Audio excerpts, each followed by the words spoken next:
This is 1 in 44, a presentation of Anderson Center for Autism. 1 in 44 is a weekly show devoted to autism spectrum disorder. Good morning and welcome to 1 in 44, the weekly talk show on topics related to autism spectrum disorder. I'm your host, Eliza Bozensky, Chief Development Officer at Anderson Center for Autism. And I'm speaking with Karen Finnegan, who is the owner of Chickens with Attitude, possibly the best name ever for a business, and also the author of a wonderful book called Jolene, the Disability Awareness Chicken. Karen, welcome to the show. Thanks for being here. Hi, and thank you so much. It's a pleasure to be here too. So I read your book, and so I feel like I'm a little bit more knowledgeable about who Jolene is and Christopher, Jolene's sister, who's sitting on your lap right now. And I'm not very familiar, though, with the art and business of raising chickens. And so I'm hoping you can tell us everything that you can about your business, who you are, how this all came to be. Tell us about the book. Wherever you'd like to start would be great. Okay. Well, I have been raising chickens for a number of years. It didn't get really interesting until the summer of 2019 when I found an abandoned chicken on the street of Beacon, New York. And I went and picked her up, and I had never seen a chicken be that social. As soon as I got her home, she walked into my house, walked into the kitchen, like straight up. First thing she did was walk right into the house, walked into the kitchen and jumped up on one of the chairs on the table to she was ready for lunch, and it wasn't going to be her. So I called her the mayor because she was so friendly. She just wanted to meet everybody. She wasn't afraid of the dogs or anything like that. So she was the mayor, and she kind of came about right in the beginning of COVID, and she became a little bit of a release, just a character, funny. I started posting about her and doing little memes and everything, and just the community really responded to her. So that was where I didn't right away start the business, but it kind of came within the next couple of years. Okay. So it just evolved into this, project where now I do a drive for kids at Christmas. I'm running a 5K to benefit the Foundation for Beacon Schools, and to also publish the book that I wrote that you read. That has to do with acceptance and disability, and it's like a nice little teaching book for children. And it was one of the eggs that I hatched last year. So let me ask you a question. You had me all the way back you found an abandoned chicken on the street in Beacon. I didn't know that was a thing that would happen, but I can kind of see it. But to give this story a little bit more context, before 2019, do you have a personal connection to a loved one or family member or friend, somebody who kind of had helped put your mind in the space of using your developing affinity for chickens and their affinity for you and your house, of course, towards this goal? Or is this what happened first? Is it the chicken or the egg? Was it the chickens that happened first? It was the chickens that happened first. It was, I had lost my job. Mm-hmm. I had a child who was immune compromised. And so my anxiety level was, everything.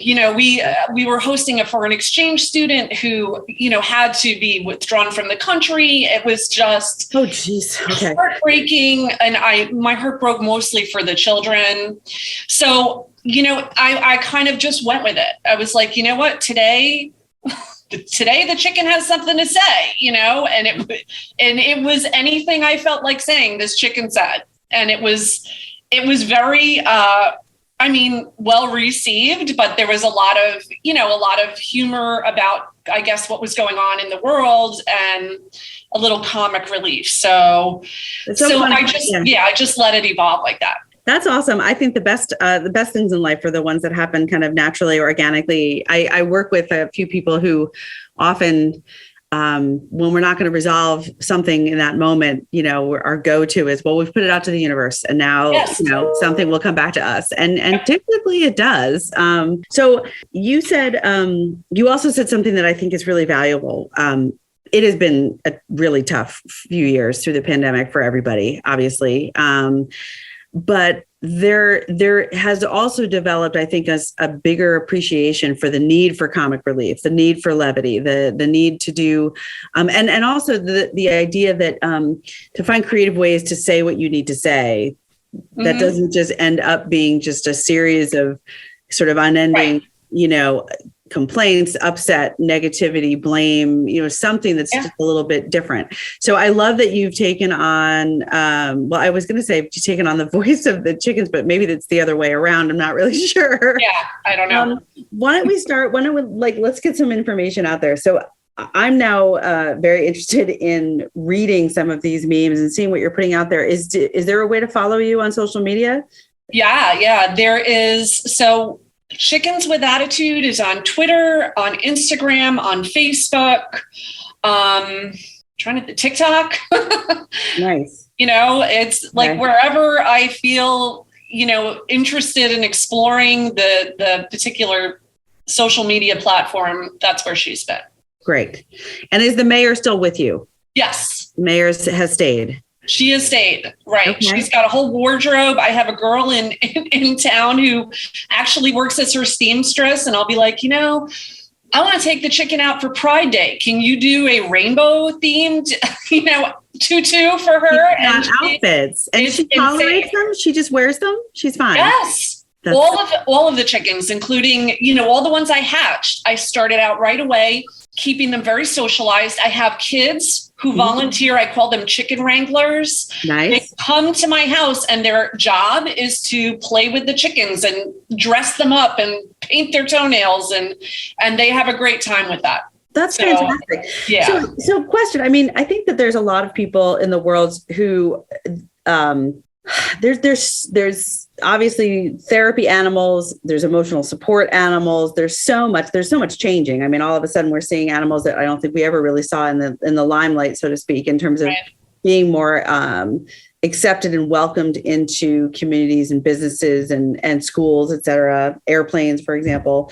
But I think that generally speaking, most of us probably still tend to think about dogs. I've recently learned of a pig. Now I'm hearing about chickens. Is there something that you think is especially enticing for maybe children because a chicken is not necessarily your first thought about an animal that you would paint the nails of or put in an outfit and take for a walk? I do. I think there is definitely a novelty with the chickens for kids and adults. The adults who have responded to these chickens has been amazing. And for me, and maybe when you check out some of my social media, like some of their expressions are so human, that they're priceless. So to kind of anthropomorphize them a little bit is really, really fun. I think it's great. And I think that what I've seen on social media in general, especially through this time where so many of us are on it so often, just looking for a distraction when life gets to feel like too much or too stir crazy, is I've gotten sucked into videos where on a farm, a chicken and a calf befriend each other. And all of a sudden you're seeing the chicken curl up. And I'm thinking to myself, I don't even ever think I thought about a chicken curling up and going to sleep, because I wasn't raised with them. I don't know them. I wasn't around them, but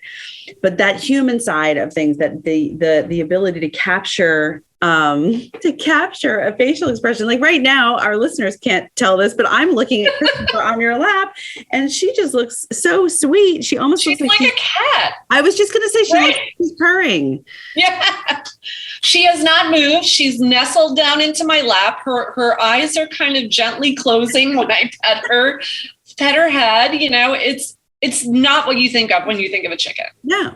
But I'm curious if you would answer this. Right now, she looks very comfortable. Do you feel different when she's on your lap like this than you do when you do not have a chicken on your lap? It's always better to have a chicken on your lap. Yeah. That's probably my first rule of life. Well, so I asked that just because I think, again, there's been a lot of awareness about the benefits to pet therapy or equine therapy, especially in the field that I'm in with autism. There's a lot of work going on and research, and the implications seem very clear that for many, not everybody, but for many people, being able to touch or care for or be even in the same vicinity as a warm-bodied animal just makes you feel better in a lot of ways. It can help with soothing. And I think, again, I'm just trying to reinforce the fact that this is new for me, but the vibe I'm picking up on is exactly the same. The chicken looks happy and content, and you look happy and content. And we actually, you reminded me, one of the things that came about as we're talking about this evolution of what I did was I actually did chicken yoga, and I did it frequently, and it was incredibly popular. Like goat yoga. Mm-hmm. Which I had done. That's where I got the idea. So the chickens are just there. The chickens, again, like if you go to my, check it out. Probably if you did hashtag chicken yoga, you would find some of my pictures, but they'll do this. What I'm doing here is she's on my lap, and you will just place a chicken on somebody in like downward dog, and the chicken will rest there. And the chicken, will say, don't put your leg down, hold that pose because I'm sitting perched up on it. That's so cool. I love that. All right. So I know I've gone on and on, but I love animals. And I think that this is just very unique. And like you said, it's got a novelty to it that I think, people should definitely check out. When we come back to our second half of the show, though, we're going to get into your philanthropy, what you're doing for the Beacon School Foundation and why, and also definitely want to have you talk about Jolene, the disability awareness chicken, who might be the only disability awareness chicken. She's the only one I know of. And we'll hear about that and where people can go to get copies of your book. All right. This is 1 in 44, the weekly talk show on topics related to autism spectrum disorder. I'm your host, Eliza Bozensky, and we'll be right back. Hi, I'm news correspondent Bob Woodruff. In 2006, a roadside bomb struck the armored vehicle I was riding in while reporting from Iraq. I sustained a life-threatening traumatic brain injury. The military term, "got your six," means I have your back. And that day, our service members had mine. During my recovery, I learned firsthand the challenges facing our service members who return home with injuries. While serving, their fellow service members always had their six. Now that they're home, it is our turn. We started the Bob Woodruff Foundation to make sure that the camaraderie and support they relied on in the military carries on, and we need you. Please join us as part of the Got Your Six initiative and help us be there for impacted veteran service members and their families. They've had our backs. It's time we have theirs. Learn more at gotyoursix.org.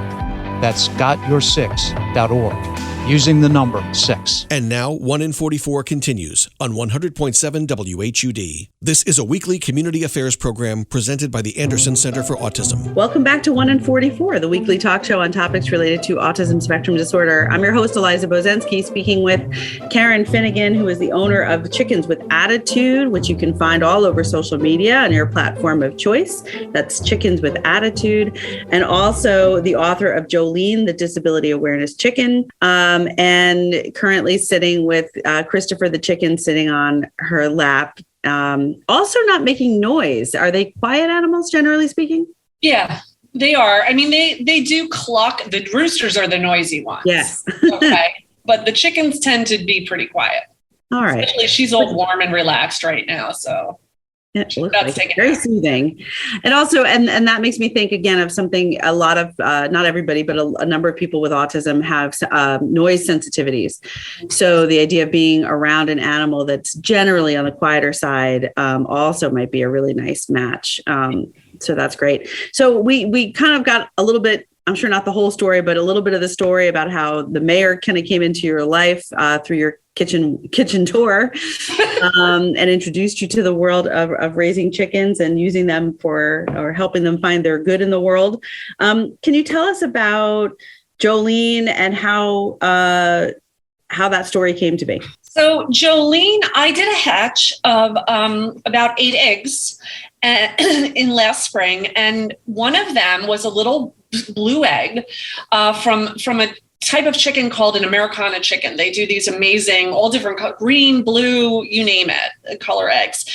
So this particular egg was stuck. Sometimes a chick can get stuck coming out of the egg. I actually have a really amazing video of me kind of gently helping it without, you have to be very careful, but she eventually came out of the egg. And then what happened was you could tell she was different.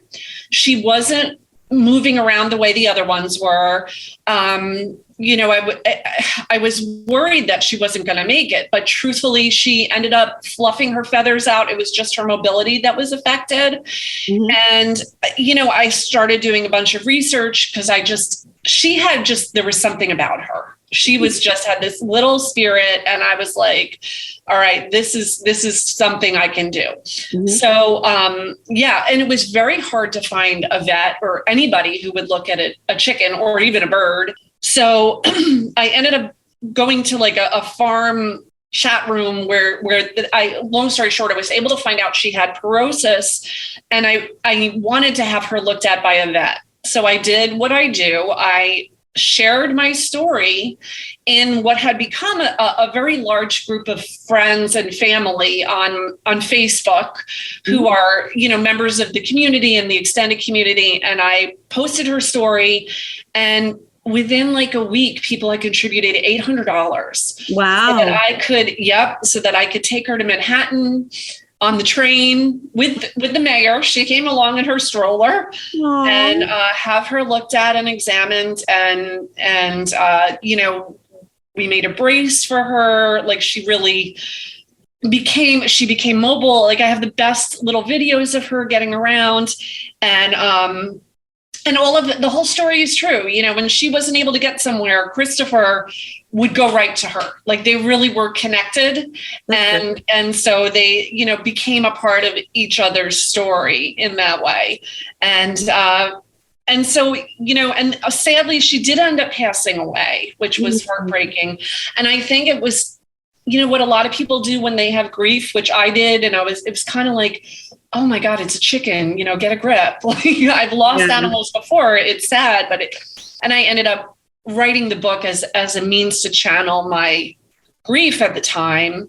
And because it became a story about disability and about her strength to not even overcome the disability, but just to acknowledge the world as a place full of people who are different from you. Yeah. And, Christopher fit that as well, and it was such a lovely little story that when I put it together, I decided, this should be shared because it really does teach children this little bit of acceptance. It just, it doesn't drill it into you. It just like, look, she's got a brace that's made for her, and that's, something about her. And, I had a little boy over my house the other day. He was doing the chicken wrangling thing. And he had obviously read the book because he's like, oh, I love Jolene's little cast. That's my favorite when Christopher plays with her. I'm like, oh my God, my heart, Yeah.